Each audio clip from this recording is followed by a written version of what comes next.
మిత్రులారా, మా కార్యాచరణ కొంత పిఎల్ విశ్వేశ్వరరావు గారు ప్రకటించారు. ఇంకా కొంత వివరాలు మేము మళ్ళీ ఒకసారి కూర్చొని మాట్లాడుకున్నాక దాన్ని కూడా మేము ప్రకటిస్తాం. ఒక 2-3 విషయాలు మహేష్ కుమార్ గౌడ్ గారికి తెలియజేయటం జరిగింది.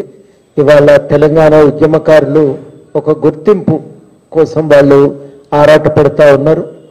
కాంగ్రెస్ పార్టీ కూడా గుర్తింపు ఇస్తానని హామీ ఇచ్చిన సంగతి ప్రపంచానికి కూడా తెలుసు. దానికోసం కొంత సత్వరం చర్యలు తీసుకోవాలని కోరినాం. అదేవిధంగా నిరుద్యోగ సమస్య పరిష్కారం విషయంలో కూడా కొంత సీరియస్గా దృష్టి పెట్టవలసిన అవసరం. ఎందుకంటే పిల్లల్లో ఒక అలజడి ఆందోళన ఉంది. దాన్ని దృష్టిలో పెట్టుకొని కొంత వేగంగా కార్యాచరణ ఒకటి తీసుకోవాలని చెప్పి కూడా సూచన చేసినాం.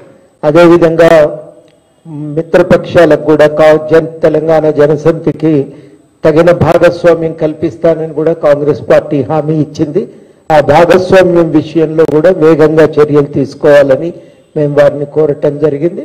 వాటికి వారు చాలా సానుకూలంగానే స్పందించారు. అతి త్వరలోనే ఒక నిర్ణయం తీసుకుంటామని. ఈ పొత్తు అనేది ఇక్కడితో ఆగకుండా స్థానిక ఎన్నికల్లో కూడా మేము అక్కడో ఇక్కడో కొన్ని పోటీ చేస్తున్నాం. అందుకు సంబంధించినటువంటి ఒక జాబితా కూడా అది కూడా నేను వారికి అందజేస్తున్నా. దాన్ని వారు కొంత పరిశీలన చేసి ఆ కొద్ది సీట్లలో మాకు మద్దతు ఇవ్వాల్సిందిగా నేను ఈ సందర్భంగా కోరుతున్నా. ఇక మిగతా కార్యాచరణ ఏదైతే ఉందో జూబ్లీ హిల్స్ ఎన్నికలకు సంబంధించి మేము కూర్చుంటాం. మళ్ళీ ఒకసారి మాట్లాడుకున్నాక ప్రెస్ మీట్ పెట్టి ప్రకటిస్తాం. అక్కడ మా కార్యకర్తలందరిది కూడా మీటింగ్ ఏర్పాటు చేస్తాం. ఏర్పాటు చేసినాక ఇంకేమేం చేయాలనేది తప్పకుండా అక్కడ నిర్ణయం చేసుకుంటాం. సమిష్టిగా జరిగే మీటింగ్లో నిర్ణయం చేసుకుంటాం.